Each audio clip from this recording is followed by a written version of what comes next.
Hi, good morning everyone. I hope you'll be able to hear me. My name's Jo Parker and I'm the moderator for this webinar when we're really pleased to have Jeremy Heath, who's the Innovation Manager for SES Water. But before I hand over to him, there may be some of you who aren't members of the UKSTT, so I will talk a little bit more about that. The UKSTT is an organisation which is promoting and encouraging the use of all aspects of trenchless technology. And I would say that if you need further information after this webinar, do go to the website and have a look.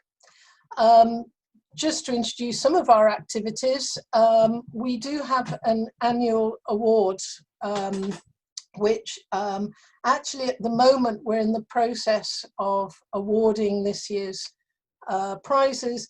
Normally that would be at a gala dinner, but for obvious reasons we're not doing that this year. But I would encourage anyone who's listening who feels that they have some good examples of practice in trenchless technology, either projects or innovations, do look at submitting next year for next year's projects. We have a No Dig Live exhibition, which is held every 2 years, and I'll talk a bit more about the next one shortly. We have presentations all over the country and currently via webinar, and we do different sorts of training and updating and CPD sessions, technical masterclass sessions where we're introducing new techniques to people who haven't used them. We also do work with universities to ensure they understand, and we do some road shows where we have exhibitions and presentations in local centres. So next year, we have just finalised the dates, the 23rd to the 25th of March, No Dig Live. This was due to take place in September this year, but for obvious reasons, we've had to postpone it. We will be presenting awards for that year, for this year at that activity, at that gala dinner. And you can see there will be a lot going on. So if anyone is interested, they should contact Westrade, who are managing the exhibition, and the contact details are on that presentation. So moving on, if I can just mention a couple of housekeeping requirements. There will be time for question and answers. We haven't set a final time, but once Jez is totally worn out, then I should call a halt. Please submit your questions via the Q&A button, which is shown there. There is also a chat feature, but we're not using that. Use the Q&A. The other thing is that we will record this webinar, and anyone who watched it and wants to watch it again, please you know, have a look out for the email, and there will be a PDF of the presentation available. But very important, keep your microphone on mute. The administrators for this webinar will keep an eye on that, but it does help if you can check as well. I've talked a bit about me. So here's me without the lockdown hair, and if I can just introduce Jeremy Heath. He's got over 20 years experience in the water industry, and he has a background in mechanical engineering and also software applications development. and he's responsible for the management of innovation in SES Water, which is a water company just south of London, for those who don't know the details. And he's working both on the culture of innovation in the company and also introducing new technologies. And he's particularly interested, I think, in smart networks and different aspects of that. He's also program lead for UKWIR leakage projects, and particularly the big question, how do we achieve zero leakage in a sustainable way by 2050? One thing I may perhaps mention is he's not responsible for leading or deciding policy on leakage in any way. So if you have those questions, he may have to defer. But I'll hand over to Jeremy and suggest that he puts up his presentation. Thank you. And let me just do that. So I'm speaking now. I'll just say hello to everybody before I stick my presentation up there and just greet everybody. In fact, before I do that, let me explain a bit of background. About 2 years ago, I was asked to speak at a conference. It was the leakage managers in the UK, and they get together on a regular basis to discuss all their issues. All of the leakage managers were concerned. They were facing a large drop in leakage in terms of the requirement being put upon them. Between 15 and at that stage, some companies were even suggesting 40% drops in terms of their leakage. And so they decided that they needed someone to come along and speak about innovation. And they obviously looked down the list of innovation managers, came across my name and realized that I'd previously actually done leakage and had run the leakage in my own company, now working in innovation, which I've done for about the last 4 or 5 years in my own company. And so they called me up and they said, would you come and speak at the conference? And it became clear as I kind of researched what they wanted is that the hope was that innovation would stand up there and say, don't worry about a 15% drop, because innovation has got some wonderful things coming around the corner that are going to solve all of your problems. Unfortunately, I stood up at the conference and said, that's not the case. I said, leakage is complicated. There's no silver bullet. There's no one solution that is going to solve leakage. And there's lots of areas that we need to concentrate on and kind of spell that out. Some of the good things that are coming, but all the work that needs to be done.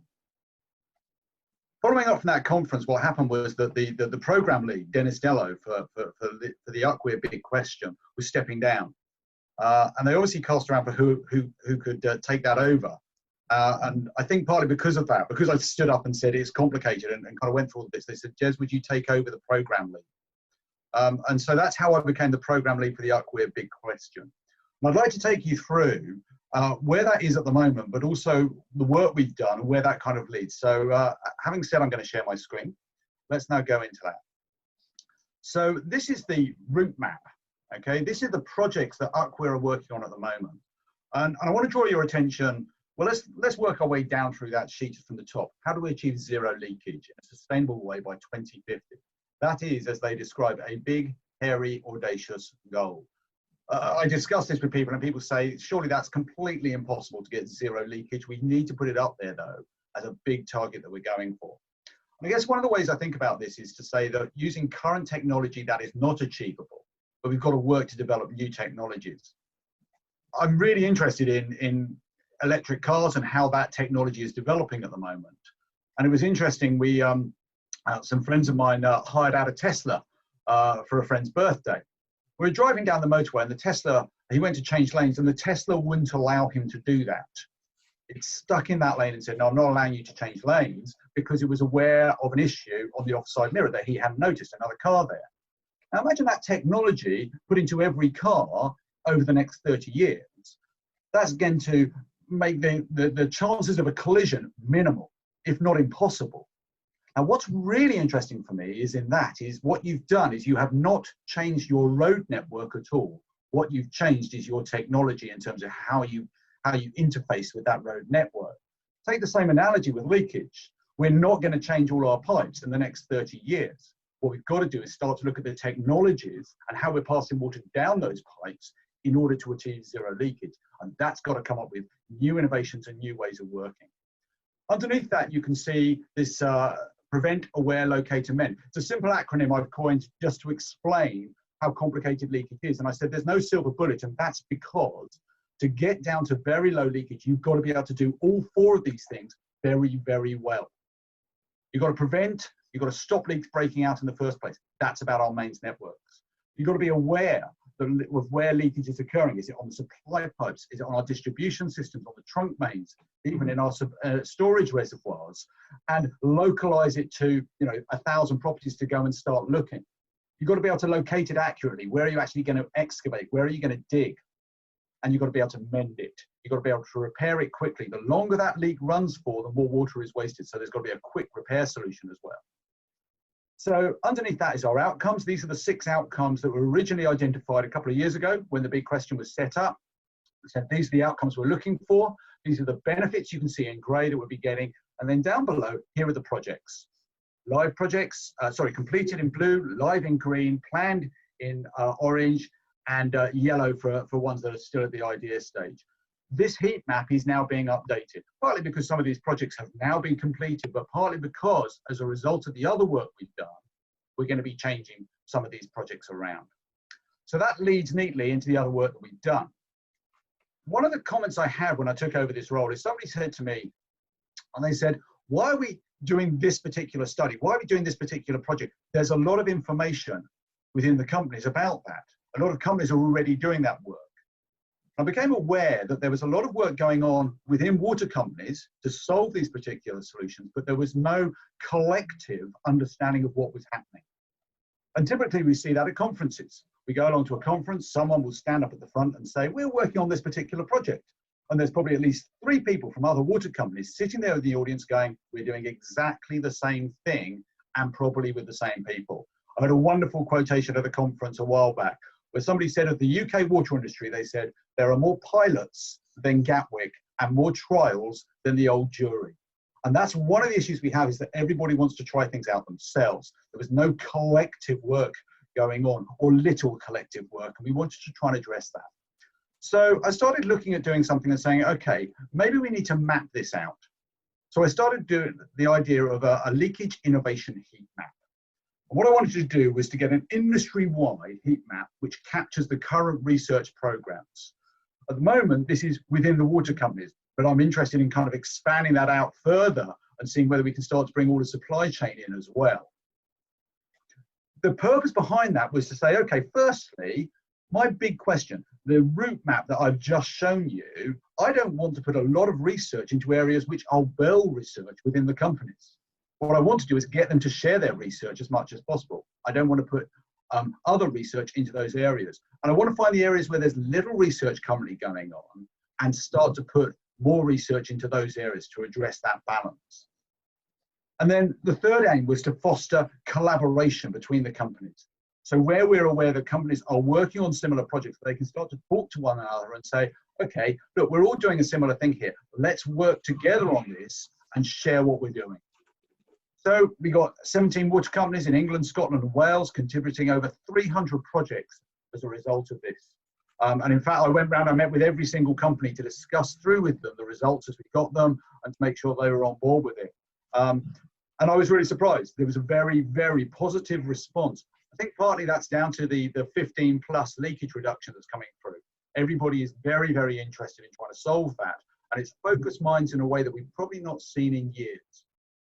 So this was published on the UKWIR website, 17th of April, 2020. I'm going to take you through some of the results from those, but do go to that website and download the heat map from there. It's freely available and you're quite willing to share it. I would just encourage you to, if you're sharing it with other people, is to send them to the UKWIR link rather than just send them through the spreadsheet. So let's go through and see some of the things that we found from that. Okay.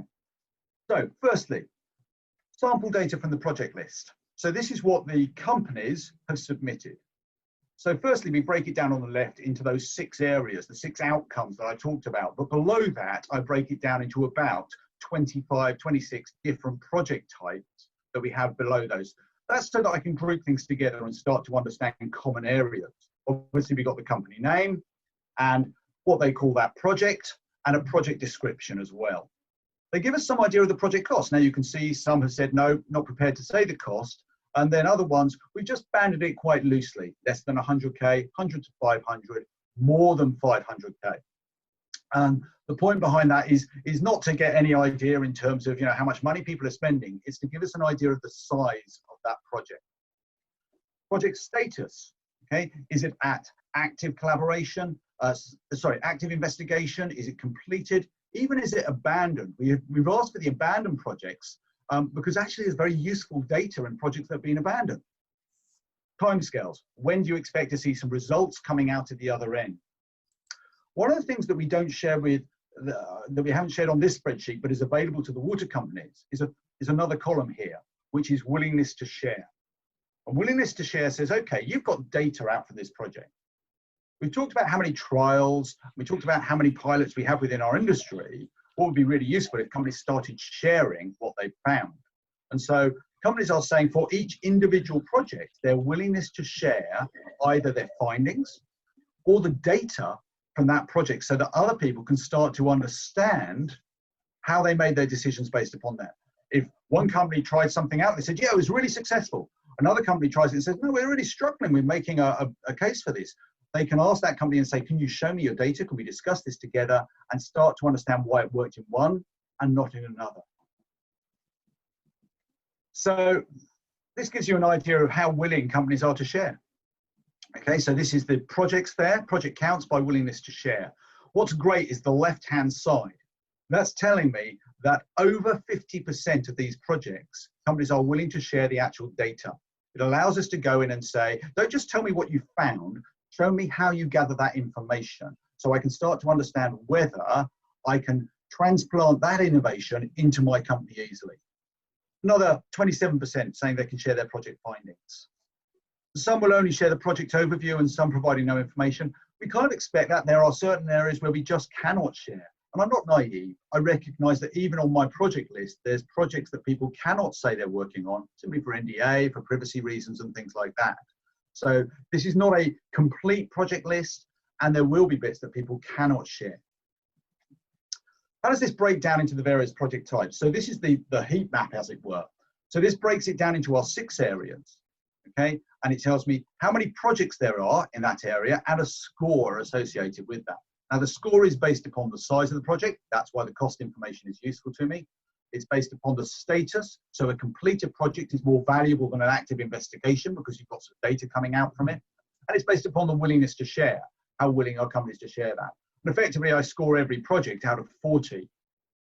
And so that allows me to combine the scores to say what's the value of those at the moment of the projects taking place in those areas. So let's have a look at this actual heat map and see what it tells us. So start on the top right. We can confidently quantify leakage, demonstrate when it's 0. There's a load of research going on into property leakage allowances. There's a reason for that. The companies are all going through a convergence project where we're all looking at calculating our leakage in exactly the same way. And part of that is having a really good understanding of property leakage and knowing exactly what that is.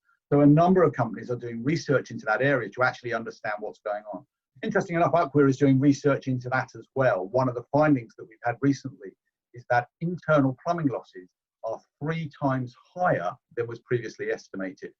And that's predominantly down to leaky taps, but very much down to leaky toilets. So it does tell us there's a lot of work going on in one particular area. My expectation is that that will drop off. That was in order for one particular project, this convergence of leakage, and therefore I think that will probably die down a bit. The main area where most of the research is taking place, though, is the bottom left-hand side. All new leaks are found quickly after they break out. Now, I predicted this would be the case. The reason for that is because this is what leakage managers are optimized to do. Find leaks. Where are they breaking out? Getting your teams out there using acoustic methods, using sounding methods and saying, where are they? And you can see there's a load of research going on in that area. Interesting, looking at the location side, you'll see that there's more research going on in non-acoustics than acoustics. There's still work going on in acoustics, but non-acoustic is a quite new technologies in many ways. This is things like using localized pressure drops, fiber optics and methods like that. And we're seeing quite a bit of research going on in that area. Network leakage awareness, which of your DMAs is going up? And a lot of the work going on in there is about algorithms, about software solutions that tell us what's going on, and of course smart networks. gathering additional data back as well. So the areas that are getting less research. New leaks are minimized. Okay, you can see there's some work going on in there: network pressure optimization, mains condition surveying, and network calming. We're trying to stop leaks breaking out. It's certainly an area that we could probably do some more work on and try and prevent them occurring in the first place. Repairs are quick, economic, with minimum disruption. And this is one of the key areas, okay? I'm disappointed to see how little research there is going on within the water companies in this area. And you know, it's one of the reasons why I'm pleased to come and speak at this webinar today, okay? Because that's an area where at the moment there's too little research going on. And I've said this to the leakage managers, and I've said it at conferences. I'm saying it now in this webinar. This is an area where we need to really look closely.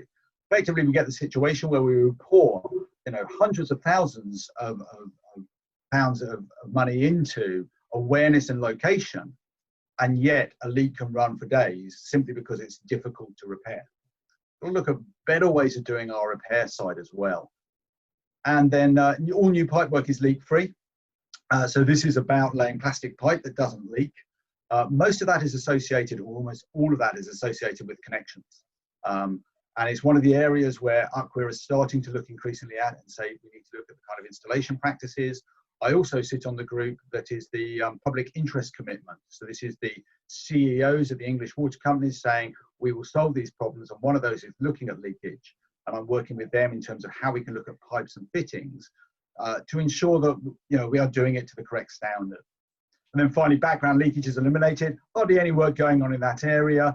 Unsurprising, because really they want to solve the leaks that they can find before we start to go for the leaks that we can't locate at the moment.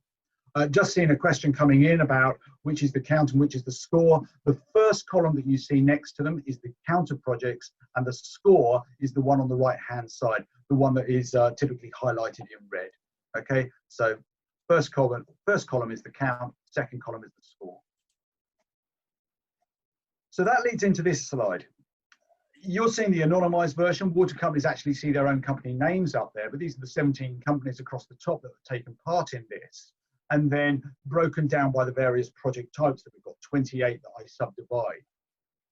What this allows us to do is to actually start to highlight who's working in similar areas. So a company can say, okay, I'm company 2, I'm working on network pressure optimization, I'm doing some work there, but I'm interested in knowing who else is doing work. And straight away they can see, okay, what I need to do is go and talk with company 8, 9, 11, and they can 17 and 12, and they can start to put a group together, say, look, we're all working in the same area, yeah, why don't we start to pool our findings, pool our research, because we're all trying to solve the same problem, okay, and start to get some more collaboration on that. And that's something that we can see from the water companies right now, that they're able to start to do this. What I find is more interesting as well is the other way round, is to say, okay, let's pick a company and say, company 2 again, and they're thinking of going into an area that they're not working in at the moment. So maybe they pick dynamic optimized network. This is the idea of a network that has automatic valves that can open up to maintain supplies. They've not done any research in that area at all, okay? But they're interested in speaking to those that have. Straight away, they can see that company 4 and company 9 have done some work in there. Company 15 are interested as well. What it means is that they can contact those companies, and I actually have the kind of liaison and contact details for each project. So they can say to me, look, we're interested in finding out from these companies, and I will simply put them in contact with the relevant people there, so they can start to learn from them right at the beginning of their project and not repeat everything that other people are doing at the same time. So just seen a question coming in there. The score is made of 3 items go into the score, which is the project status, the size of the project, and the willingness to share. Okay, and I score that out of 40. It's a simple algorithm that I put together just to give an indication of the value of that project to the wider water industry. Obviously, each of these projects are valuable to the company, otherwise they wouldn't be doing them. But it's to give that value to the wider industry. So that's an overview of the heat map. So I think we now kind of move into questions, which I can see quite a bit coming through, and Joe's going to be acting as moderator. If you want to download a copy as well and kind of ask me questions about specifics on there, please do so. and we'll work our way through. So I'm going to stop sharing now and hand back over to Joe. Okay, well, thank you very much for that presentation, Jeremy. And I suggest that we kick off with answering Phil Clisham's question about repair and rehabilitation, and are there any reasons related to regulation that explain why there's such a small number? So simple answer to Philip, to your question is yes. Okay. That's a personal viewpoint, but it's one that I'm willing to argue, and it's one that I'm willing to put research into. I completely agree that the regulatory system that we've got at the moment in terms of planned interruptions, the 3 hours that our regulator has said is vitally important. That's how long you've got to have before customers are going to be back on water. Precludes some great solutions out there that we should be using. And that's one of the bits that I want to do, is to gather evidence to demonstrate that. I've been looking at, semi-structural systems and things like that. But as soon as you go, okay, is it over 3 hours? Which predominantly they are, straight away, that's a no. And when we talk back with people, there seems to be a tacit thing of, well, therefore you need to engineer it down to get it below that time. That's simply not a good answer. Okay, I think we need to be asking the question of, let's look at the customer benefit from this. Do we have that customer being interrupted 3 hours twice a year, or do we do it once properly, cut them off for 6 hours, but they're not going to be affected again for another 5-10 years going on from that? What we need to do with that is gather the evidence, though, and demonstrate that. So yeah, I completely agree with you. Part of what I'm doing here is gathering evidence to put back to our regulator and to help the water companies make a better argument about that. Great. And there are actually two linked questions, really. Paul's looking at whether SMEs can focus on future innovations, and Jim's looking at sort of updating it, and also areas where there's little or no research, which I think you covered a little bit in your presentation, but perhaps you can give a bit more, expand on that a bit more. So let's start with Paul. Absolutely. Part of me doing this and part of me promoting this and getting the message out there, is to say, look where the gaps are. Okay, look where the gaps are, and this is where we really need to start innovating. And it may be that there's great solutions out there we're just not aware of at the moment, that people didn't realize there was a really good case for, but now recognize that water companies are looking out for those. So part of it is doing that side. I'm also part of the innovation managers group that are working on the innovation fund. So this is the Ofwat fund, £200 million over the next 5 years, which is going to be released. And one of my reasons for pushing ahead and getting the heat map out there is that I wanted companies to have the best opportunities to share, collaborate together, find these areas where we need to focus on future innovations and where there's a strong argument. So when we approach Ofwat, we can go, look, there is no research taking place in this area, or there's limited research in this area. This is a great innovation solving a problem that we have. Therefore, it's a strong argument for going ahead with doing that. Jim, great to see you. Just so that people are aware, Jim and I go way back, and in fact, Jim was managing leakage at SES Water just straight after I did it as well, so he's got a good knowledge of leakage there himself. Key areas where there's little or no research, the two that I'm looking at that I think about quite a bit are the repair techniques. People talk about Victorian pipe systems that we have, okay, and they say, yeah, we've got a Victorian main system. The repair techniques that we generally use are Roman. Okay, the Romans used to dig down, cut out the bad bit, piece through. That's how the Romans did it. We're still, for the vast majority of our repairs, doing exactly the same. And we really need to change our thinking in how we're working on those. One of the analogies I always use is think of water as blood and you treat it completely differently. Look, medically, we do an awful lot of work to try and keep the blood inside the body. Yeah. Because it's important, it's vital. Yeah, start to think of water in the same way. If you had a cut upon your arm and it required you to go to hospital to get it fixed, you wouldn't just leave it running full flow until such time as you got to the hospital. You'd probably do two things. You'd elevate it to reduce the local pressure to it, and then you put a temporary repair on until such time as a permanent repair could be made. Okay, that kind of thinking is what we need to start bringing to our water industry and going, okay, what's the different ways of thinking about it and doing things? How are we planning to keep this up to date and assessed? My plan is to do this as an annual exercise. Now, it should be easier because I've got a project list to base it upon, and I'll be simply asking for anything that you've dropped, anything that's changed, or anything that you want to add. But yeah, I'd like to keep this up to date on an annual basis because it's been a very useful exercise. Interesting enough, a number of the other big questions are now looking at this. And in fact, one of them has already sent out a template based exactly on what we've done here, but is doing the same work. Thanks. Couple more questions coming in from anonymous attendees about research outside of the water companies. So what are consultancies doing, research centres and universities, I also wondered about overseas work and whether there's any way we can bring that in. So, you know, how can you find out what's going on, and how can other types of organisations use this information? So let's start with the last question. How can other you know, countries and people like that use this? Absolutely fine. It's why I stuck it on the UKWIR website, freely available. Since I put it up there, I've been contacted by Ireland, Australia, Holland, Israel, all over the world. People are looking at it, coming back with comments and questions regarding it.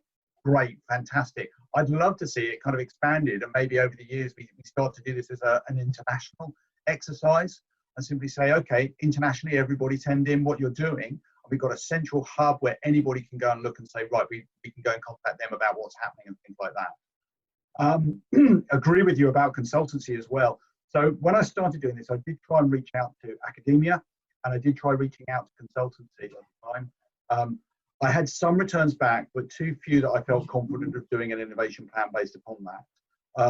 I'd be really interested in just expanding this. I see no reason why we can't take exactly the same process and apply it into our consultancy work, applying out into you know, the academia as well. I was part of a project called Lights On, which actually looked at linking innovation to societal needs and looking at leakage innovation that was occurring, or basically water innovation that was occurring in the universities.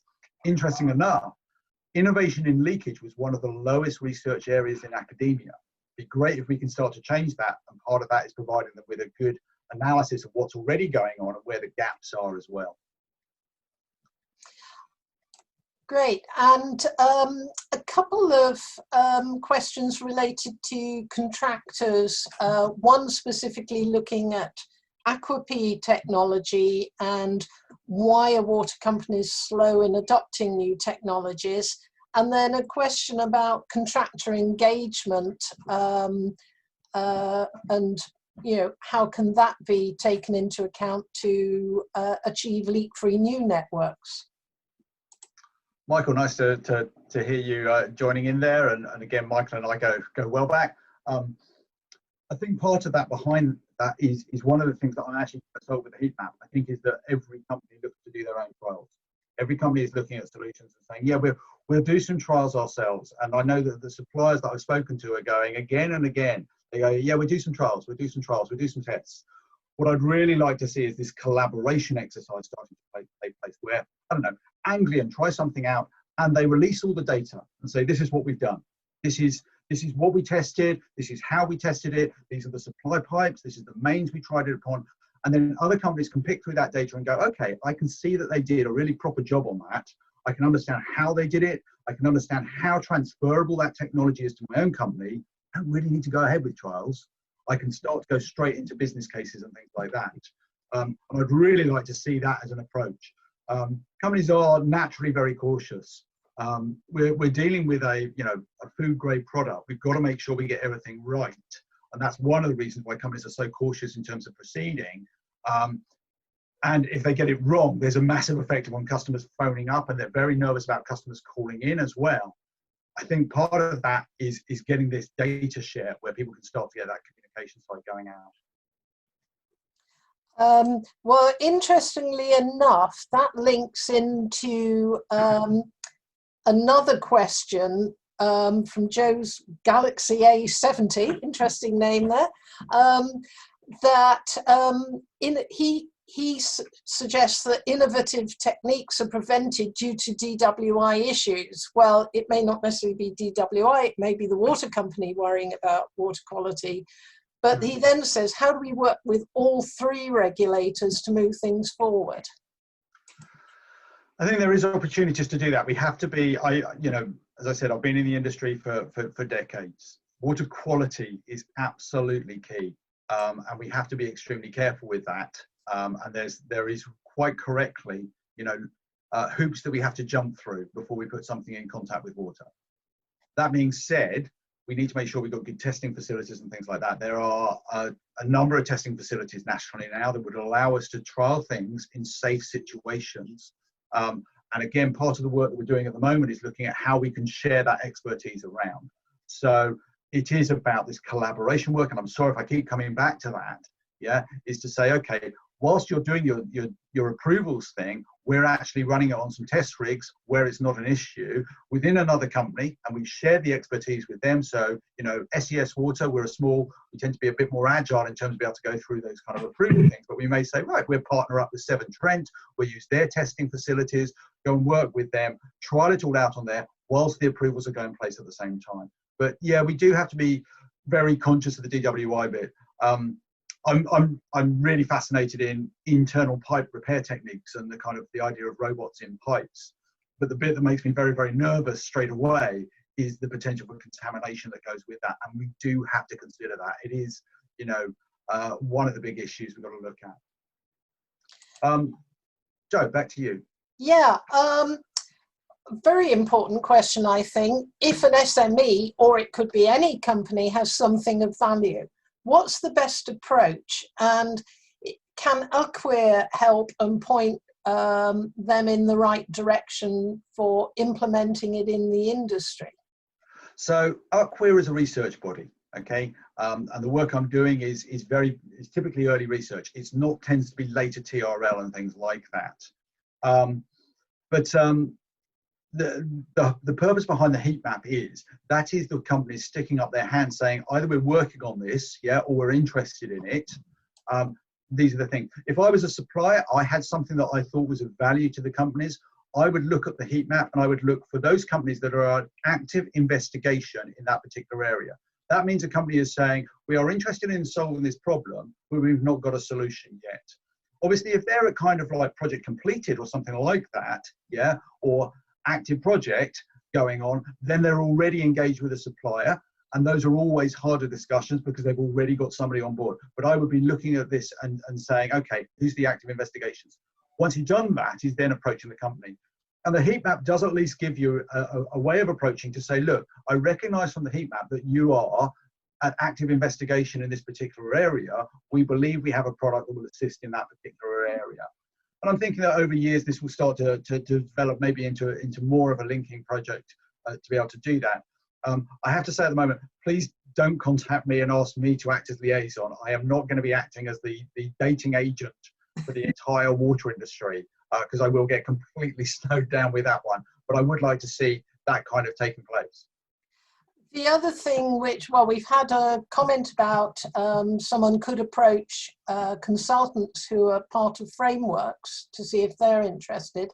And I know there are one or two consultants, Isle Utilities comes to mind, who run sort of water industry groups which can look at new technology and assess it and disseminate it to water companies who are a member of the group. So it might be worth looking into those sorts of areas as well. Absolutely, and I was actually chatting with Ben Tam yesterday from Isle, yeah, this is a really useful tool for them because it's enabled them to see where the gaps are, what kind of solutions are we looking for. And Damien Crawford just commented that Stantec are running a number of trials. So it's worth looking at these consultants and seeing who's doing what. I'd have to say, and I'll comment on that. Hi, Damien. Nice to, I can't see you, but nice to know you're on the call as well. Damien and I work very closely again, and he's another ex-SES one. And I would have to say Stantec are doing way more than just a few trials. They've got some very, very good work going on in smart networks, well worth checking out. Some interesting questions about different aspects of the distribution network. T. Hanks, says that there's been a perception or anecdotal evidence that when everything's quiet, the network settles down and there's fewer bursts and requirements to intervene. So I wondered if you could comment on that, because I did see you had sort of calm networks as one of the topics, I think. Absolutely. And yes, you're completely correct. Once, the issues that we get with the network is the interactions with it. And that's not just company interactions, that's customer interactions as well. I was chatting with one water company, and they were doing a massive exercise to look at ball valves in factories, because they were finding that the ball valve slamming shut was causing transients going down the main and causing loads of bursts. So recognize it's not just our actions on the networks, it's all other areas. But things like pumps, PRVs, all of these things we need to look at to say, let's keep the network as calm as we possibly can. And there are a lot of companies doing work in that area and just seeing, how we can get the networks calm. But that comes down to prevent. And as I said, it's really interesting when you talk with the water industry, leakage tends to focus a lot on awareness and location. Okay, what we need to do is broaden that horizon and say, okay, if we're going to solve leakage, we need to look massively at prevent, at stopping leaks breaking out in the first place. It's your calm network, it's your mains replacement policies as well, and how we can stop leaks breaking out. My own company is doing a lot of research at the moment in terms of our mains condition and getting a really good understanding of which mains are likely to fail and why, and starting to do some kind of actual testing of those ones, NDT testing, that allows us to understand this. So yeah, prevent is vitally important. And again, Damien Crawford has commented that people are looking at pressure transients more, which is all related to this calm network issue. So there is work going on in this area, and a number of water companies have used their own rigs to investigate it as well. There was a comment from Paul Horton related to one of the previous questions, which I think is very relevant, and he also has a question. So he made the comment that another way for companies to get in front of water utilities is through the Future Water, of which Paul Horton is chief exec. They hold meetings with key personnel from different water companies and also the large tier 1 contractors. So a small plug there for Future Water. He's quite right. That is another route in and worth considering. And Paul's been very supportive of the work we've been doing here as well. I've been in conversation with him quite a bit about it. So thank you, Paul. He also asked an interesting question, very relevant for the current time. We've got much more used to working virtually, and this is just an example of that. So will this help us look at pipe systems differently? And do you think there'll be a change in the heat map because of this? Interesting. Okay. I think it's certainly helped companies that are already working on remote working solutions. So smart networks is one of the particular ones we're seeing coming through. And the fact that you can start to localize without having to have feet on the ground is a huge, huge benefit.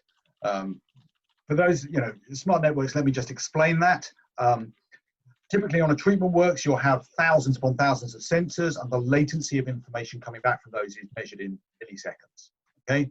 We know what's going on our treatment works. We put water into the distribution network, and at the other end, it's taken out by our customers. Now, for my company, we have a customer every 12 meters, and the latency of them not having water and picking up the phone, minutes, okay? So they will be telling us, I've got no water, there's something going on. In between lies our network. Now, our network up to now has been the black hole of information, okay? We don't know what's going on in there at that level of granularity. Typically, companies will have one sensor every 1,000 properties or so, okay? And in addition, the latency of getting the information back is generally about an hour, but then you've got to process that and understand it as well. So let's talk hours.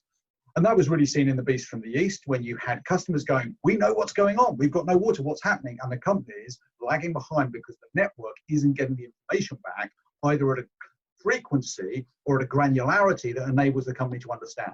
So Smart Network says, okay, well, let's start to get loads more sensors within our districts. So we start to understand what's going on at a far higher frequency and granularity. And typically you're looking at sampling rates of 1 minute sampling, 15-minute feedback coming back from those. And we've started to run networks like that. Damien has spoken about the networks that they're starting to set up and run like that. And that allows you to have a lot better understanding of what's going on in the network and that kind of virtual environment. Effectively, we're starting to get towards the area of a digital twin of your network to say, this is what I think should be happening, and this is what's actually being measured, comparing the two and saying, tell me when something is wrong. So I think that kind of work is becoming far more prevalent. I think we're always going to need people going out down the road and actually doing the correlations and things like that. We've got some good work going on in terms of acoustic sensors and in terms of hydrophones, which are looking at correlating and saying, okay, we can localize the leak there. But there's still a little way to go on that one, I think, just in terms of how we deal with false positives, how we deal with those. Anglian Water are doing some great work in that area at the moment and be able to correlate on those. So there's a lot more of virtual leakage taking place than there ever has been. I think the lockdown will have pushed that even further because people are working from home and having to look at that data and decide, okay, how do I optimally send my crews out? Which I think maybe answers Jim Fraser's question. You know, as we're now looking at using plastic far more, should we not be pushing innovation towards the detection of leakage in such pipe work? And I think the sort of approaches you mentioned are very much focused on doing that. Would you agree? Yes, sorry, yes, completely. Sorry, I paused for a second there because I just saw one come in that I wouldn't mind picking up as well, which is Chris Brody, about the burst on a main. Does it take for a water company to decide to replace that main? Yeah, I was going to... And the answer is it depends upon the company. Is that every company puts together their own asset management plan that says, this is what we believe the condition of our assets is, and this is our replacement program going forward. Now, I looked through all of the business plans and looked at this kind of data coming through. And there is a wide variation in replacement rates between companies. Okay, some companies, and we are the highest replacement rate in the UK. So, you know, between kind of 0.7 and above, we're actually seeing as well. And that's per year. Now that's putting a kind of life upon your mains, 130, 140 years. There are companies out there that have got a mains replacement rate of 0.1% per year. So effectively saying our mains will last for 1,000 years. Now, I said that I speak internationally and I discussed with other internationals. I was over in Holland and I was chatting with a Dutch water company and said, what's your replacement rate? And they said, oh, we're a bit embarrassed you asked that because we're actually below where we should be. I said, well, tell me where you are and tell me where you should be. They said, well, we're running at 1.5% per year, but we should be over 2. There's a massive difference in terms of replacement rates that we're seeing across the world. Now, we know that replacing pipe is a good way of solving leakage, but it's an expensive solution. What I want to do, and part of the research that we're going to be driving through, is saying, okay, how can we make better arguments about our mains replacement program? It comes down to that prevent side, that at the moment is, for the leakage managers, probably something that's not absolutely on their desktop, their awareness and locate, but we really need to look at the mains laying programs, the condition programs, and saying, how do we optimize this? How do we make sure we're replacing the right mains? And really what I'd love to do is how do we increase the amount of mains that we're replacing?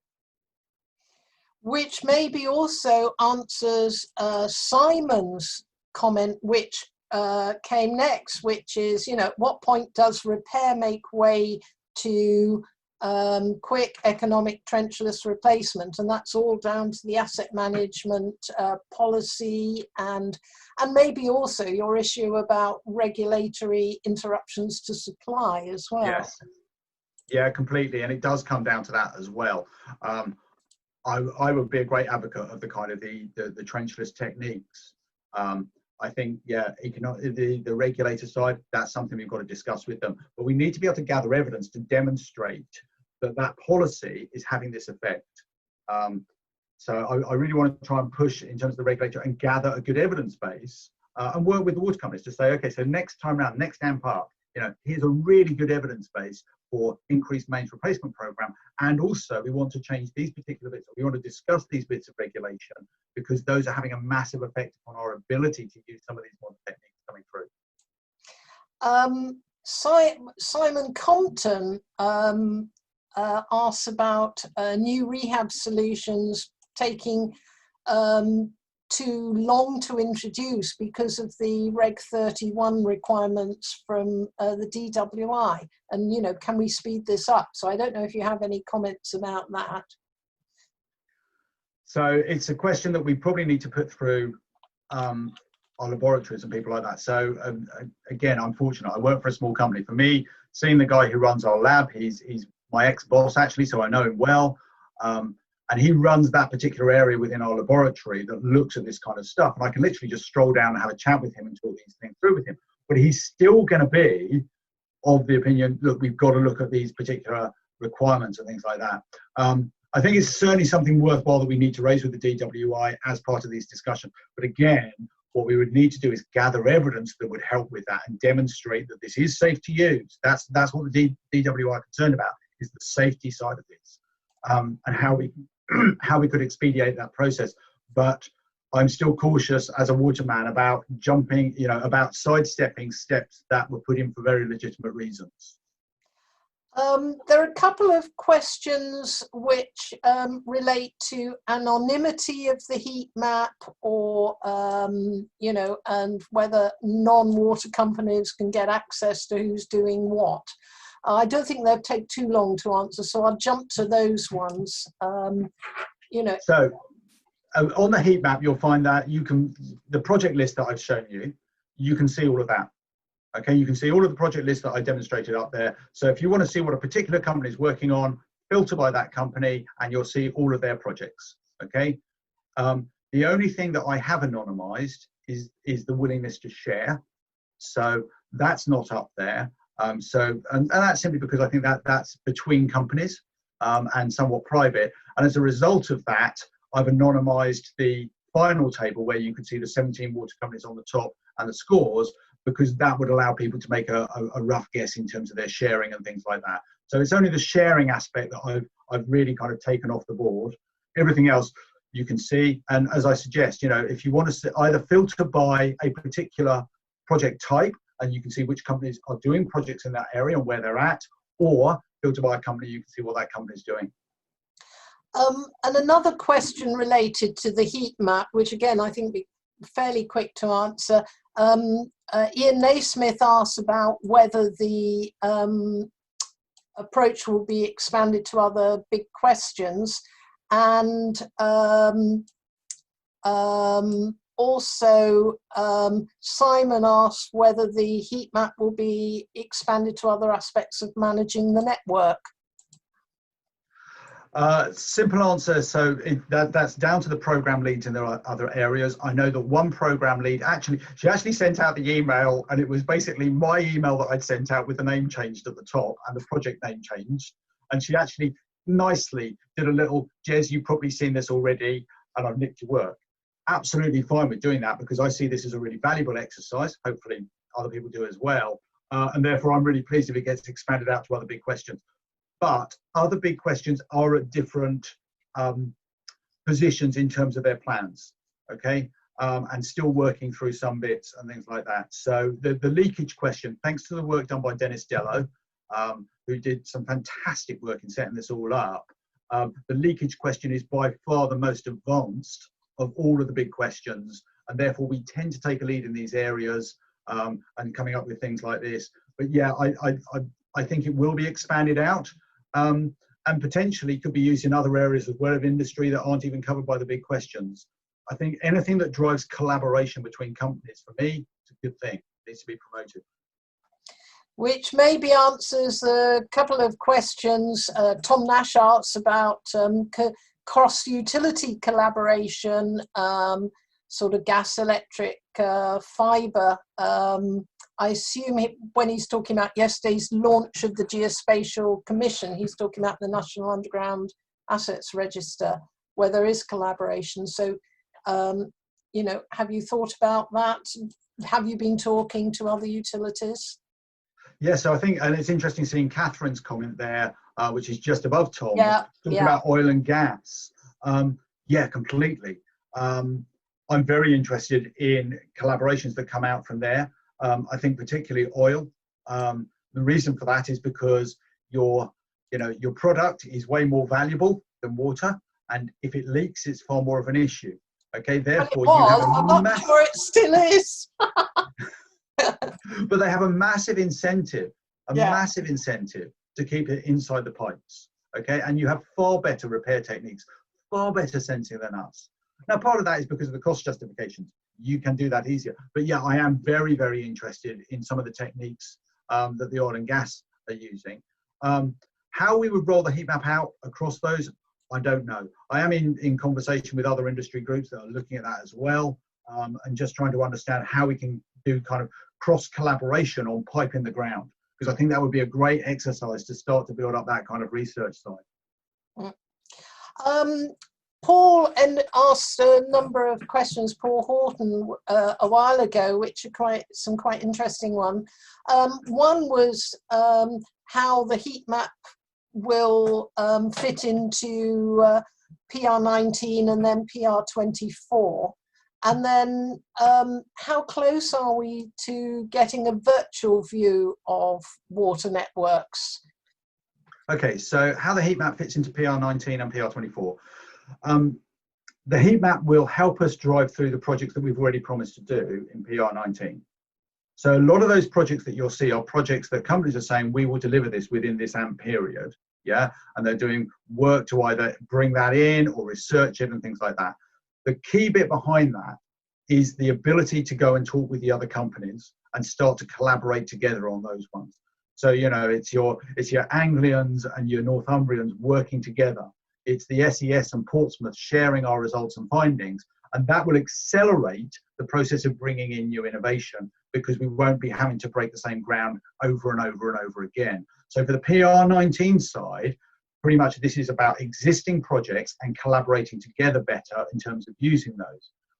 PR24, so because the heat map has identified where the gaps are and where the problems are, that opens up the discussion going for PR24 is how do we gather better evidence for the price review. And you know, I've already spoken about mains replacement policies and things like that, and part of this is using our UKWIR research, is using company research to say, okay, what bits do we need to research to make a good case to our regulator, and recognise our regulator's job is to make sure that we're spending the money wisely. This is our customers' money. We're raising it from our customers and investing it in our network, and they want to make sure that's being done correctly. And to do that, we need to gather evidence and say, look, we think this is the best way of doing it, and this is the reason why. So what we want to do is use the heat map to identify those areas where we need to gather good evidence, yeah, and good understanding to go back to our regulator and make a good case, and make a strong case for that. Great. Just going back to an interesting question, about our human aspects of repair teams, but also any other aspects related to leakage. Are those included? So, I don't know. I've said that this is my best stab of what's going on out there. I went through the Innovation Managers group, and I'd hope that they are aware of most of the work that's going on within their companies.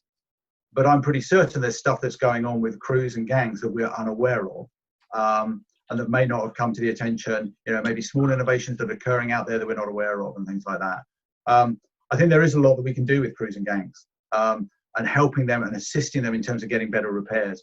One of the pieces of work that UKWIR did recently is they looked at the incidences of bursts occurring after a repair has been carried out. And by that I mean where we've carried out a repair, yeah, and then within about 10 meters, there's another failure. Okay, and we looked at that because there was anecdotal evidence that this was occurring quite a bit. In fact, we found it was only about 3 to 5% we were finding that occurring. But that comes down to training issues as well. But do we look at how they're using clamps and fittings and making sure they understand the best way of using them, and what's appropriate technologies to be used in certain situations and things like that. So part of this is about taking our existing fitting and just making sure that our crews are fully aware of how to use that well, so that we can make sure the repair is good. But I think there's another area as well, and for me, part of the research bit is starting to look at how we do fittings and how we do repairs. I'm really interested in our methods of jointing plastic. It is a somewhat complicated process, and certainly the pressure testing regime to make sure that that is sound as well is quite a complicated process. I'd be really interested in doing some development work, and it's one of the areas that I'm now starting to talk about, is to say, how can we make it so that we can join really easily, join pipe extremely easily, and also test its soundness really simply as well, so that we are confident that we're laying brand new pipe. I sadly heard some evidence this week from a Spanish water company that was saying that they'd relayed a whole load of their network and yet still have very high leakage in it, which tends to point down to workmanship. Those are the kind of things that we've got to solve and make sure that it's actually really hard to do a bad joint. Yeah, we want to make it really easy to join pipe well. Thanks very much for that. Are you okay to continue? You've been going strong, but we still have a lot of questions. We've got loads of questions, and I'm quite happy to work my way through. I recognise that these are important issues, and you know what? It's really good to see that people want to be engaged and involved in this. So let's carry on working through. When I kind of drop sideways, that's probably it. Okay, fair enough.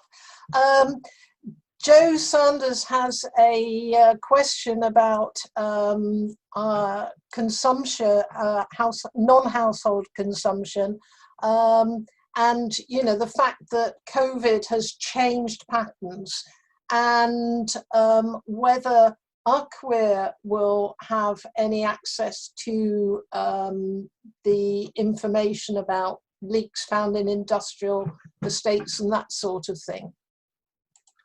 Hi Joe, nice to see you on the webinar. Yeah, so it's interesting actually. Whether UKWIR will do that, I don't know. The problem with the UKWIR ones is they tend to be planned quite long in advance, as you're aware. But I'm already aware of water companies that are looking at using that data, and in fact, there's a collaboration project between a number of different water companies that are looking at using that particular data set to get a better understanding of what's going on in the industrial estates and with our non-households. So I know that work is taking place. I don't think it's coming through UKWIR yet, and that's because the UKWIR program tends to be a bit longer in terms of the process coming through. But yeah, that is happening. Steve Lee asks about number of joints and oh, excuse me, whether it would be more practical to lay the water service in unbroken lengths, as so many new water connections are being made. And I wondered whether this aspect is being looked at, because there were a relatively small number of research projects for new mains. Good morning, Steve. Nice to see you as well on the webinar as well. I think it's afternoon now, isn't it? We just got into there, but yes. No, I completely agree with Steve about cutting PE. Cutting PE is one of the worst things you can do. Any cut that we do on a pipe is potentially a leak point. And the way to do that is to minimize it as much as possible. It's why we started to lay pipe in rolls, because it minimizes the number of joints that you've got to do. So yeah, anything that we can do to minimize the number of joints is a good idea. Completely agree with Steve. I think one of the issues, and Steve, you're well aware of this as well, is ensuring that the developers are on board with that as well. Okay, and just making sure that we work with the developers side, and that's working with the HBF and other groups like that, to kind of promote this. And I know that they put out, Water UK has said, look, this is an optimal solution, is saying single unbroken pipe going from the main into the property. And for me, personally, I think that's a great solution. And actually, related to that was a question that was posted a while ago, and maybe I can give a bit of a plug for both of these issues. Connor Crawford asks, is the method of contractor engagement being considered as part of getting leak-free new networks? And in fact, PIG in parallel has been looking at leak-free new networks, because I'm part of the utilities panel, and we saw it totally ridiculous that we add to the leakage problem rather than just leaving it for existing pipes. And then on top of this, there are a number of people in the water industry, including yourself, Jez, who have got together and are trying to look at this particular issue, both short-term solutions of things like better training, and also longer-term solutions, as you've mentioned, of reducing the number of joints in pipes and making the joints easier to make and that sort of thing. So I don't know if anything you want to add to that, Jez. No, Joe, that's a really good summary. No. Great. Totally different subject. John Vincent asks, is there an issue about not knowing the status of boundary valves, particularly after network changes, where valves might not be returned to their original status? Should we have smart boundary valves? So again, that's a number of companies have been looking at this in the past. Thames had a solution for a number of years. So it depends, and it varies a lot from company to company. My company has a particular way of dealing with boundary valves, which is we had some quality issues in terms of water quality, and therefore years or decades ago, it was very, very strongly enforced that you don't touch boundary valves without proper procedure, which was put in place. And as a result of that, in my company, it's practically unheard of to have boundary valves operated without knowledge of what's going on and how they move back and things like that. It's particularly tight. I'm aware that's not always the case. There are solutions that are out there at the moment that effectively, allow you to monitor boundary valves opening and closing. I think actually for me, the real value of the monitoring of valves is the calm network time.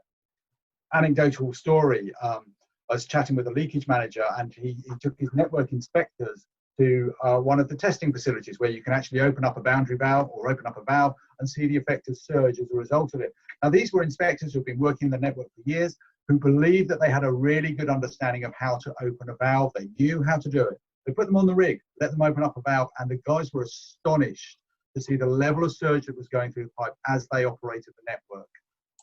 So I think part of it is the monitoring side is, yes, the status of valves, but actually even more so is how you are opening and closing valves. And there's some good solutions coming through that would allow people to actually profile that and say, are you opening it well? Are you opening it badly? So yeah, there may be a case of smart boundary valves. The other area that comes through, actually, interestingly, we talked about dynamic DMAs.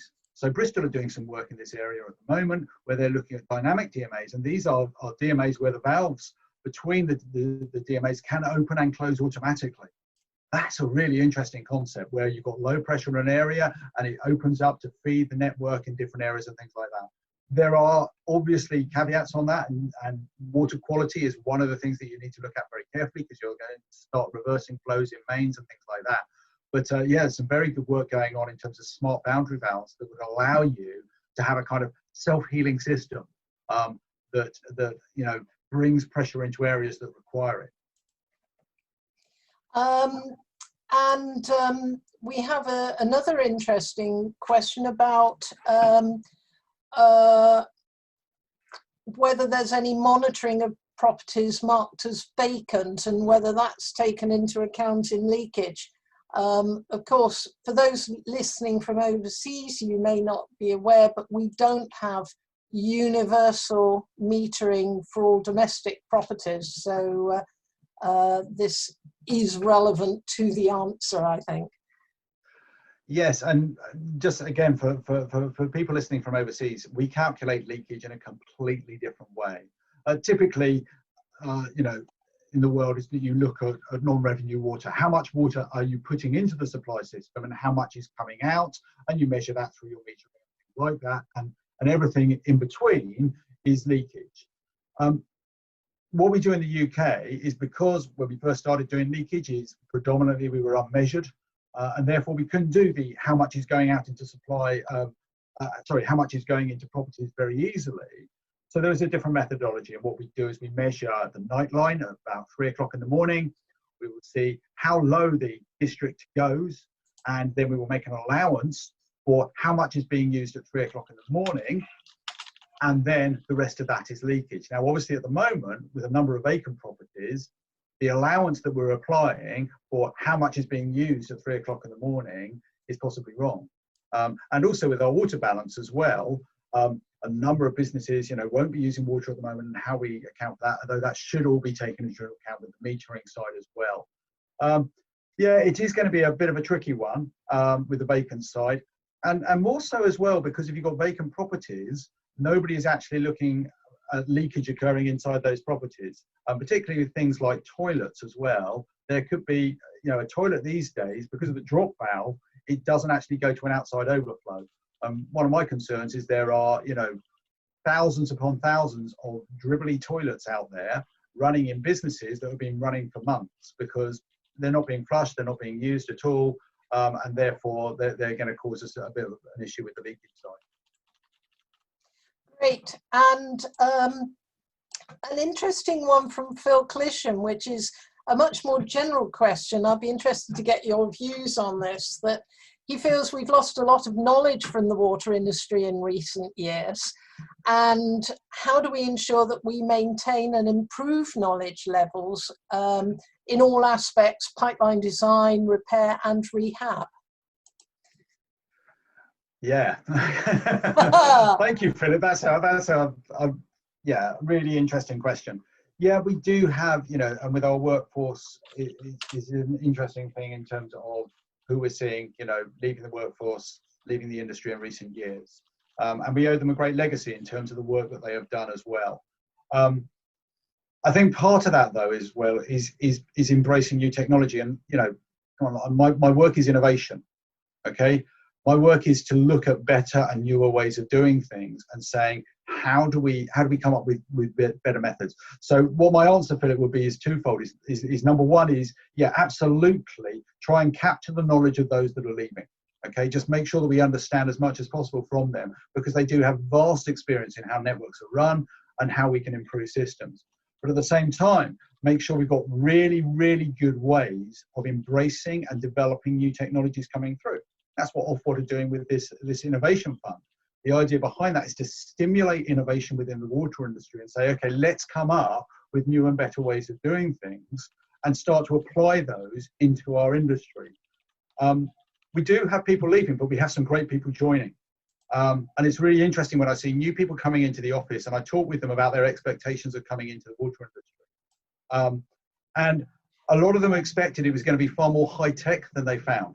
And a lot of them are welcoming the high-tech approach. And we found this, you know, with our crews, with our own gangs.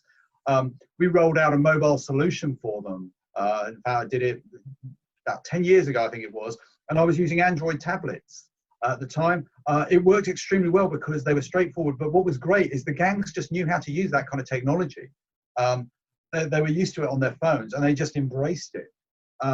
I think there's going to be a real push from people coming into our industry going, we want to be using modern techniques, we want updated things, and we're willing to try them out. Great. Well, we're gradually getting through them. A question about what percentage of spend is set aside for larger projects as opposed to rehab work. There always seems to be a case to upgrade and have great water treatment plants and then less money for fixing problems downstream. He asked what SES Water's stance on this, but I can give you an unofficial, and you know, I'm not going to say this is the official SES stance, but no, okay, let's discuss that. Every company has to justify how they're going to spend that money. Okay, so they've got to go through a process with Ofwat and say this is what they're going to spend it on. So within my company, the bits where we're saying our customers want us to deal with, one of them is mains replacement. So we have the highest mains replacement rate within the industry. We have put forward a good argument with our regulator to say that we need to replace this amount of pipe, and this is how we're going to do it. Now we are doing, and you'll see on the heat map, we're doing a lot of work to make sure we replace the right pipes. And so doing a lot of this NDT methods coming through. We're at the forefront of some of the work going on in the UK in that area, because we want to make sure if we're going to replace such a large amount of pipe, we're doing it correctly. The other bit that we're spending a lot of money on is reinforcement schemes. We want to make sure that all of our customers are supplied by more than one treatment work. So if a treatment work does have an issue with it, we can simply switch to another supply. So we're doing an awful lot of capital investment to lay new pipe in the ground in order to manage that as well. So from SES's stance, we actually, our network is let me call it the voice of the network, yeah, is pretty strong within my company. But that's going to vary from company to company. And, you know, as I said, when I started doing the innovation heat map, I traveled the country. I met with every single one of those 17 companies, met them individually and talked through their issues, talked through how they were going to manage leakage and all of these kind of things. And it was really interesting hearing the different justifications for their mains replacement rates and how they were doing it and things like that. I think it is something that nationally I want to look at and come up with better arguments. And I know I've said that before in this webinar, but it is something that I feel is a real need.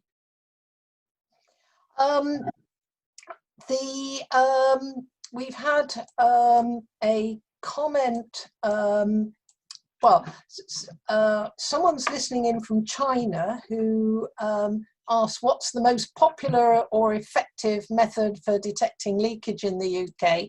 Do you want to just run through quickly what's currently used for those who may not be aware of how we work?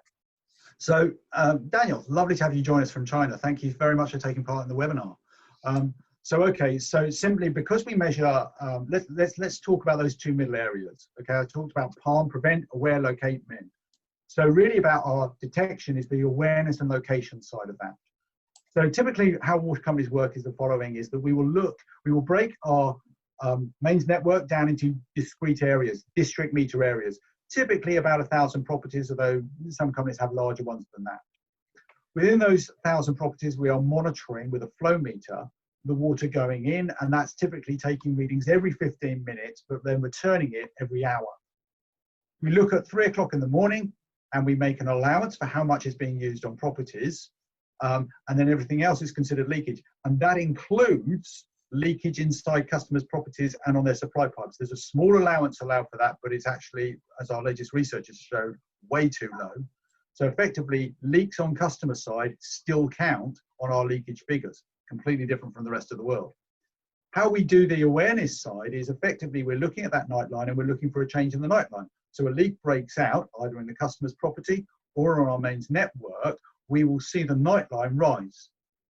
And it is that rise in night line that we're looking and saying, right, okay, there is obviously something happening in that particular area. We will then go and investigate.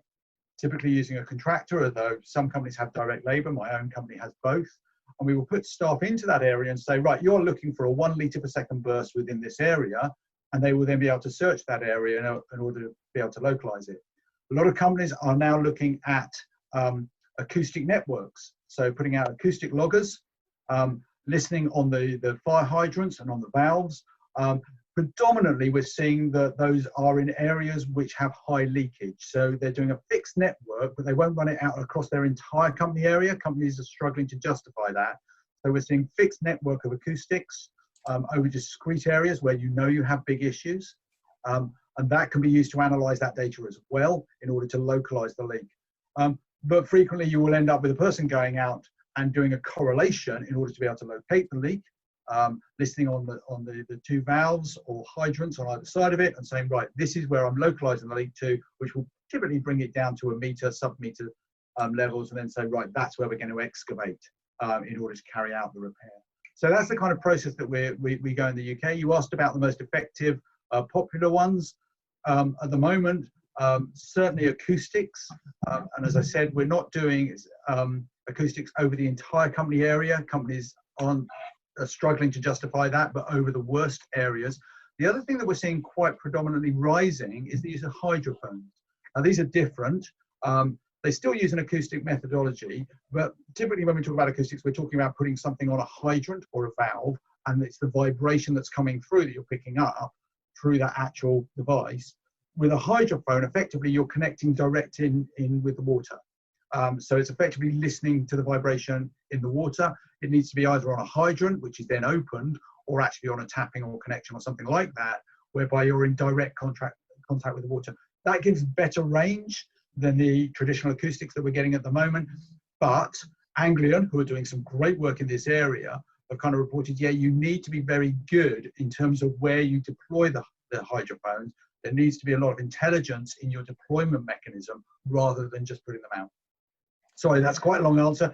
Daniel, if there's stuff you want to discuss with me, I'm on LinkedIn. I'm sure you can find me there. I'm happy to let you know. We've got Tracy Britton and Daniel Tonkin who asked questions about metering.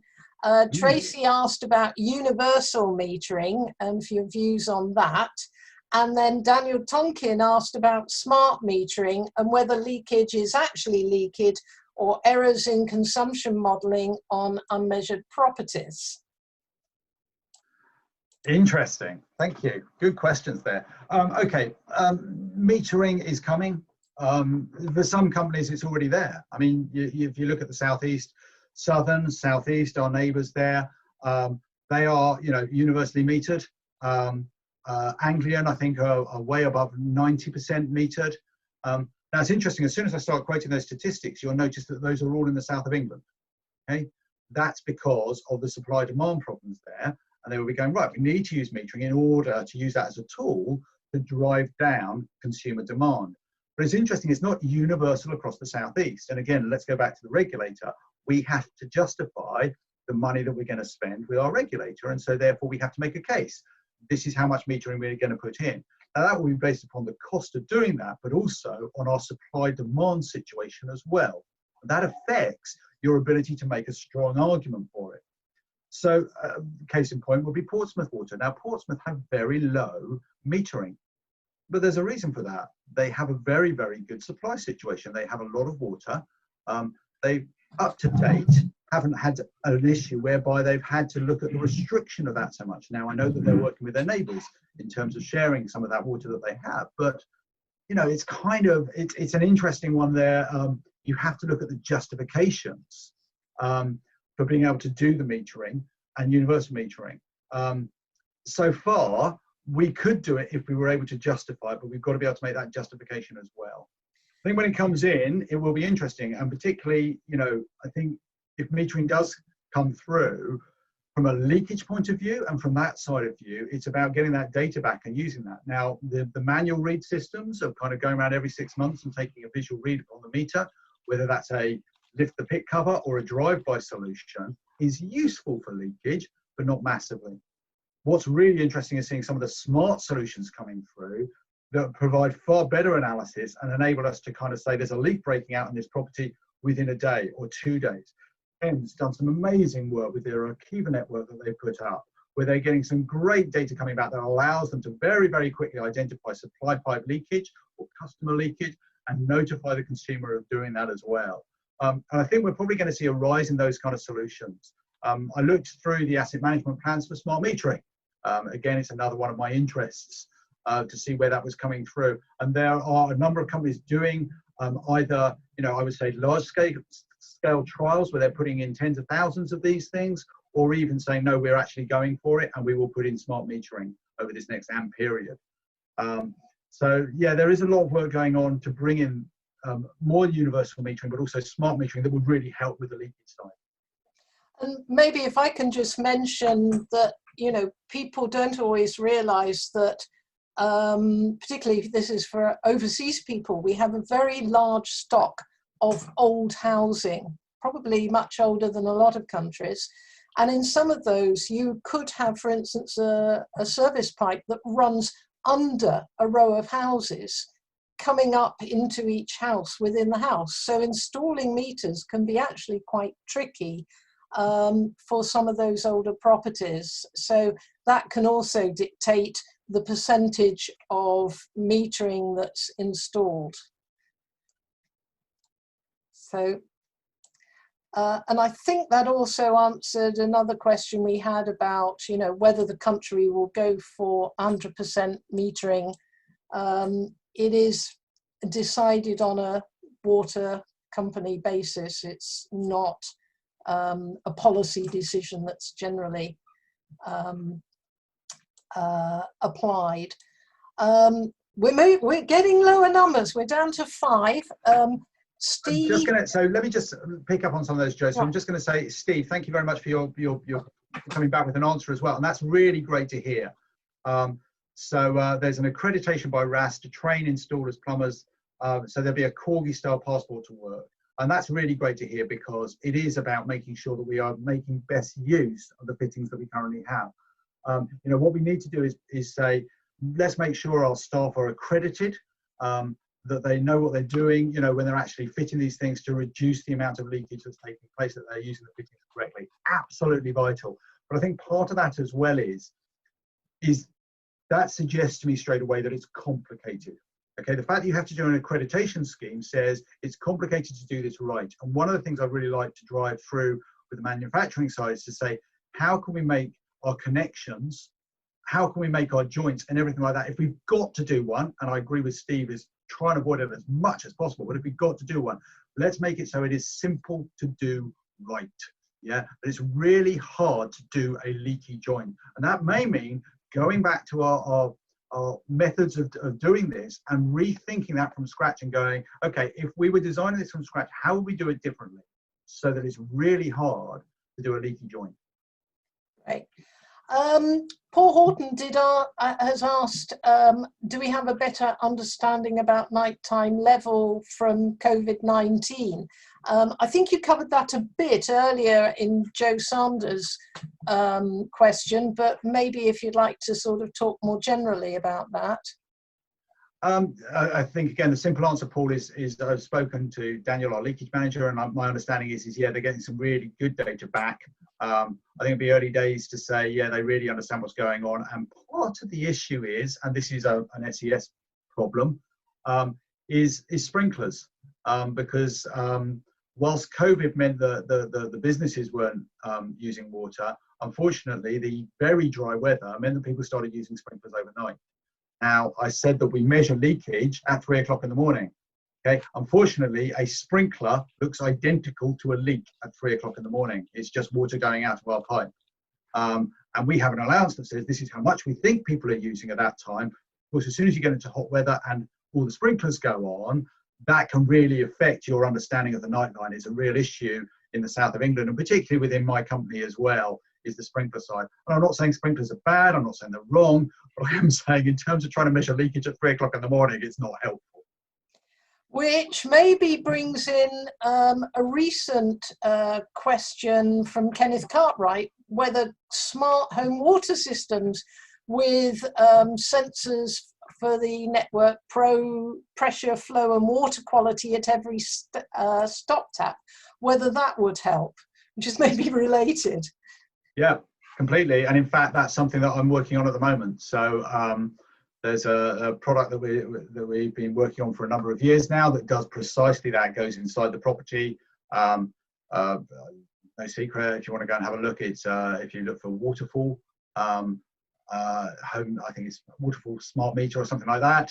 And this device effectively allows you to do precisely that. And although it has great benefits for the consumer, from my network point of view, it's collecting pressure data from the consumer's property as well. Really, really useful, and some really interesting and innovative usages that they've got on that. So there's work going on in that area. There's other companies working on that as well. So let's be fair, there's other companies doing exactly that same kind of thing to start to try and get data back from the consumer's property that would allow us to do that. And that's interesting, because it moves from the customer as a sensor, which is not the right way of doing it. You know, effectively saying, let's use our customers to find out what's going on with our network, to property as a sensor and saying, okay, how can we get sensors into the houses that tell us what's going on. Northumbrian are doing some really interesting work in terms of water quality as well. So they came up with a design for something called Limpet, which goes inside the toilet. And that was originally conceptualized as being, how can we sample water quality inside a customer's property? And they recognize that every time you flush the toilet, yeah, you get a fresh sample of water coming in, provided it's mains fed. And you're actually getting a continuous sampling coming through in your toilet in the system at the top. And so they've been looking at putting a sensor into there that can actually measure water quality. What was great is I was actually part of the team that was working on that at their innovation festival. And we quickly realized that because we were using a little acoustic in there to listen for the fill as well, to listen for leaks, because we could then measure the fill time of the toilet, you can then start to say, well, hang on, if the toilets in this road are filling slower, there must be lower pressure in this road than there normally is. So we suddenly, normally all the toilets in this road fill in about 2.5 minutes. Now they're all taking 3.5 minutes, lower pressure on the road. There could be a leak outside the road. So there's loads of useful information that you can start to develop that comes out from that. Thank you for that. 3 questions left, so I hope we're finished soon. Your opinion on satellite leak detection technologies and drone, I presume it's thermal technologies. Yeah, so if you look on the heat map, you'll find that there's some companies that are definitely looking at satellite and some that are using it predominantly. What's been interesting with that one is that some companies are doing it successfully and some are struggling, okay? And when I went round and I was talking with all the different companies, and it's one of the areas where we'd really like to start sharing data, because I'm aware that some companies are going, bee's knees, absolutely fantastic, getting really good data out from it, and it's really proving useful. And other companies I spoke to went, no, we tried it, but we just couldn't get it financially to make an argument. We don't understand how another company have managed to do so. What we'd really like to do is understand how they came up with their cost justification, because it didn't stack up for us. So I think it's a really interesting technology. I think that there's one of the areas where there'll be some great cross company discussions to understand how you make best use of that data, because obviously some companies are doing that really well and able to cost justify it, and others are struggling to do so. Right, and then finally we have 2 general questions, so I think they're quite good ones to finish with. Matt Brown asks about, how can we formalize the process for sharing knowledge and pooling resources and avoid a return to siloed working? And then Kenneth Cartwright asks very important questions about assessing innovation and funding levels against the real impact.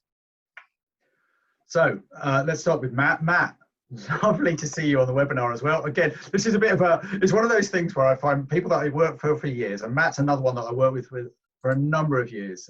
Great to see you're joining this. Okay, formalizing the process. So there is some work going on at the moment looking at the sharing of data nationally, okay, and coming up with some national data share techniques and things like that.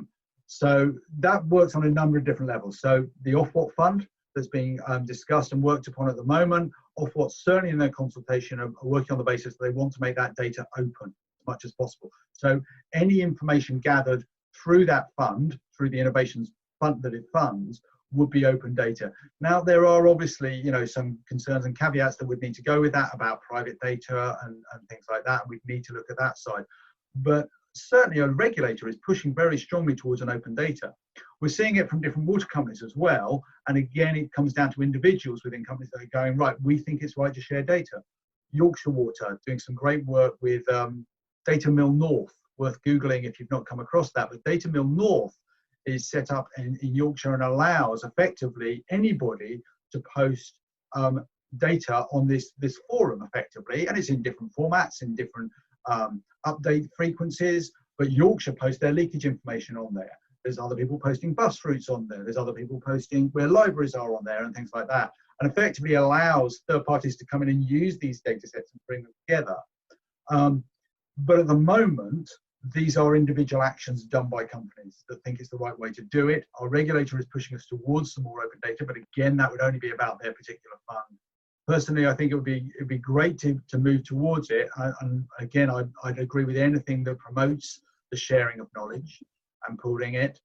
That's what I've done with the heat map. I think we are a stage away, Matt, from being able to formalize that across the industry, where every company signs up and says, this is the way we're going to work going forward. I'd love to see it, don't get me wrong, but there's some way to go on that. In an increasingly competitive industry, how do we guard against a return to siloed working? The leakage one was interesting, is that when I went around and talked with everybody, I said, you're allowing me to do this, you know, because people said, nobody's going to share. And I was really pleased to see that many projects come in. Now, part of that was because of what I call an existential threat. The 15+ leakage reduction made every manager sit up and go, well, look, I really need to understand how I'm going to achieve this. And so I want to collaborate and join with other people as well.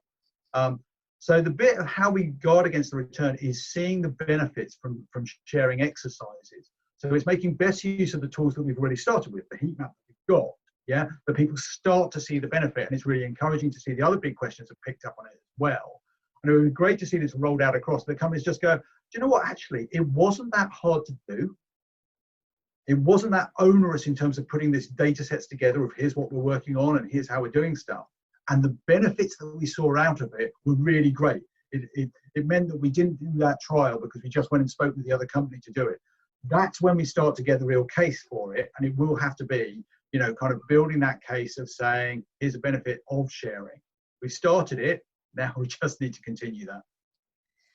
Great. So last but definitely not least, another question from Kenneth Cartwright about assessing funding levels against the impact on leakage. And will this in time allow main replacement and full customer metering to be seen as a more cost-effective approach? Yeah, very good question, Kenneth. I think that's one of the reasons why I coined this palm analogy, okay? Because so much work was going into awareness and location, and every time I spoke with companies about it, they were going, yeah, we're doing some work in awareness and location, okay? We're looking at AIs, we're looking at better correlators, we're looking at all of these kind of things. And even when I looked at the UKWIR program, it was clear that there was a lot of work going on in those areas as well. That's precisely why I've tried to adjust the balance in terms of looking at the amount of research. Now, the bit of work that we've got to do as well is then to start to look at the cost justifications of doing that. So let's go back to the repair side. So we talked about the repairs. You know, if you look at the repair side, let's take a water company. They go, okay, we've got to do awareness, location, and mend. Yeah, let's say that for that particular company, each of those takes 4 days to do. It takes us 4 days to become aware that there is a leak breaking out in a particular DMA. Okay. Now, I told you that we monitor the night lines, but it may be creeping up. You're not sure, and so that's an average. Okay. The location side, you've got to put the guys out there, and you're going to try and find the leak.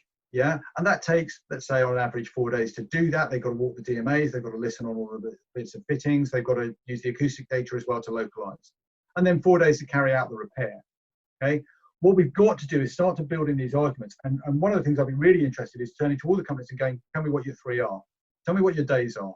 Okay, what are you expecting to do? Because then that starts to drive the cost considerations of, okay, you're putting into your location network, your acoustic loggers, everything that you're putting out there, you're putting, I don't know, sake of argument, £2 million into doing that work. When you do that, you're going to reduce the amount of time by 1 day. But look at the men's side. What if we could reduce that to 3 days by spending half that amount of money by simply coming up with a better way of doing the repair process? You know, an in situ pipe repair, something that we can put down, or even a temporary repair. And, you know, I mentioned that earlier in terms of blood and things like that. I'm really interested in those kind of techniques. One of the big hassles we get is when there's some reason you can't excavate easily. It's a red route. There's traffic lights nearby or something like that. The leak's not causing damage in terms of it's not, you know, broken out on the surface and running down and doing things like that. So it's not causing something that you can physically see. So therefore, we've got a long time before we can get in to repair that pipe. I'd love to be able to look at techniques that say, let's do something temporary. Reduce the flow rate of that leak until such time as I can get in to do a permanent repair. And that changes all of those cost considerations. So yeah, I'm kind of really interested in talking to companies and starting to understand that relationship between the awareness, location, and mend, and how we can use that to optimize our innovation techniques and say, but look, if I can do this, that's really going to make a difference in terms of reducing your leak time. Great. And someone has posted a final question. I thought we were going to finish, but it's a nice one to finish up with. Gregory Glinsky says, would you consider setting up a LinkedIn or meetup group to share news and help contact amongst potential collaborators? So I don't know whether UKSTT would do that. I've not got, I'm part of a few groups on LinkedIn already. I'd certainly be wanting to join one. I don't think I'm going to set that up myself at the moment, but I'd be really interested in joining one. And as I said, you know, if you've got other questions you want to ask, you will find me on LinkedIn. Please recognise that at the moment, because the heat map's gone live, I am getting a lot of requests from LinkedIn. So if I take a little while to reply, I do apologise. Maybe I can take the opportunity to mention that whilst UKSTT may not focus on this area, the IWA, International Water Association Water Loss Specialist Group, does have a LinkedIn area that exchanges ideas and comments. They issue a Friday email to all the members who about technologies that people may not be aware of. So there is something out there that people could join, and I'd encourage them to have a look at that. So I think maybe, is there anything you'd like to add, Jez? But I think we have finished with all the questions. Few people, we actually still have 84 participants. So thank you to all those 84 for your stamina. And any comments, Jez? All I'd just like to say is thank you so much for taking part in this. Please, you know, do come back to me with comments and suggestions, because I want this to evolve. And please, you know, if you feel it useful, do share the link on from the heat map. The more coverage we get, the more we're going to be pushing people to collaborate and work together, which for me is vital in terms of solving leakage. But thank you very much for taking part in this webinar. Well, I'd like to finish by thanking Jez for his hard work and in sharing his knowledge and the information about the UK water industry, and UKSTT for facilitating this webinar. And to all of you out there, I don't know exactly who you are, but there were certainly some familiar faces. I hope you found it interesting. I would echo, please don't badger Jez too much. Apart from anything else, I need him to do various things for UKWIR. So, but if people have got queries, there is of course the technical service from UKSTT. So you can submit questions to UKSTT and they will find people with the right expertise to answer that. So I think that that's really covered everything. And I will wish you all a good day, whatever time it is where you're signing in. And a reminder to keep an eye open for other UKSTT webinars, tea break talks, or whatever. So thank you very much. Thank you. Thank you.